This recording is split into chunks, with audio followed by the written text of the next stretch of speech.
Hello, my name is Kelly Eddington. I'm a professional watercolor artist with over 150,000 subscribers to my instructional YouTube channel, Kelly Eddington Watercolors. Today I'm going to show you how to paint a red pansy. This is featured in my Learn to Paint Watercolor Flowers art instruction pad, part of the new learning series from Strathmore. The pansy has a few white areas near the center. If you have masking fluid, dab it where you see them.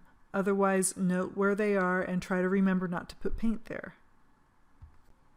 Pansies are one of the first flowers of spring, and maybe that's why they have such cheerful faces. This project will show you how to create complex reds and sunny greens. Begin painting the petals. If you look closely at the reference photo, you'll see that the petals aren't a single shade of red. The sunnier parts of the pansy have a hot pink undertone, so use it to start each petal, and while it's still wet, add red to the darker parts. Let the colors blur together, and as always, skip around and let petals dry before you paint their neighbors. A word about my preliminary drawings. I like to draw just enough details so I know where I am on the page. Most watercolor artists make light pencil outlines that tend to disappear after the paint is added. Light outlines are also easier to erase if you make a mistake. Try to avoid erasing too much though, as it can make the surface of the paper rough.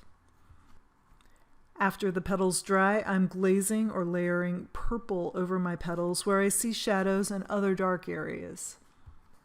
Using a small brush, I am adding masses of thin, dark red lines to the petals with alizarin crimson.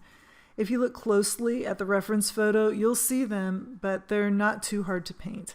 Don't feel like you have to fill each petal with non-stop lines. Just put them where you see them. I love that purple shape on the bottom petal. I'm painting similar shapes on its neighbors.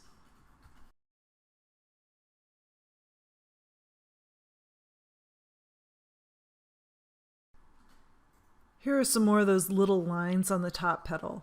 These lines make the petal seem more three-dimensional. It looks like it bends a little.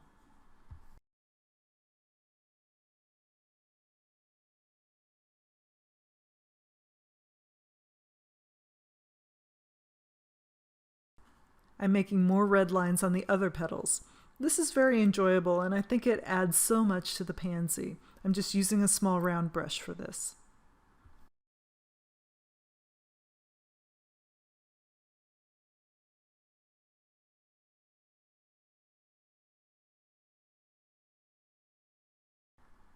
Next, I'm painting some dark purple lines for additional texture.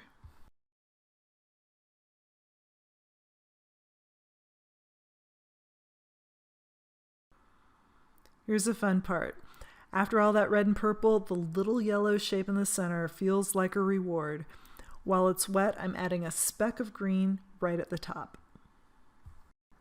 I've removed the little areas of masking fluid, and eventually I'll start softening those edges with a damp brush.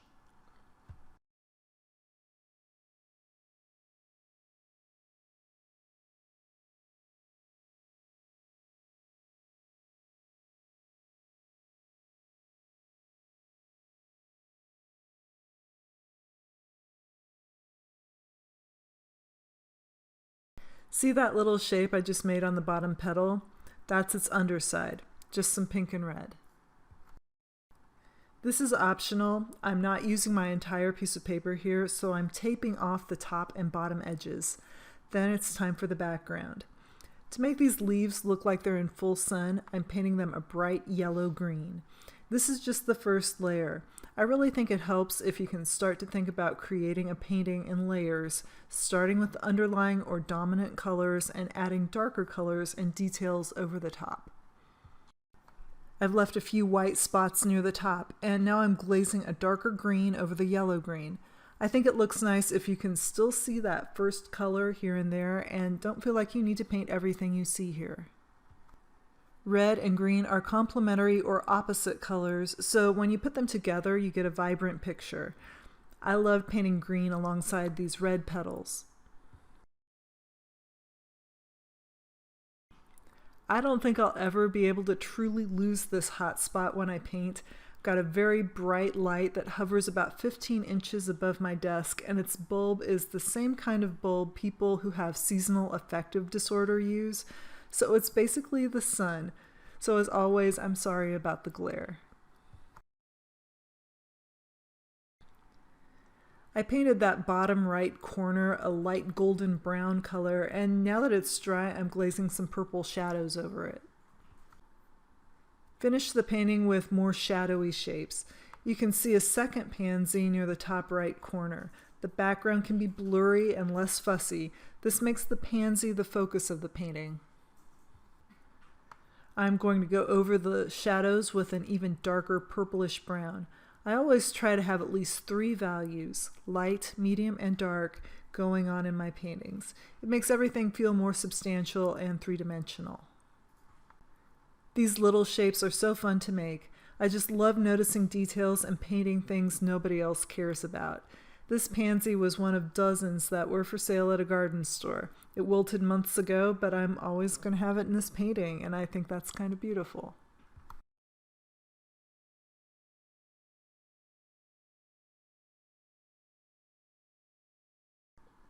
The more you paint, the more you see, and I feel like I'm as into these leaves as I was into the pansy itself.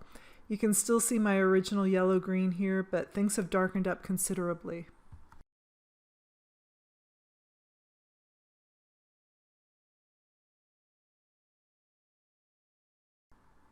In case you're curious, here's what it looks like when you remove the tape.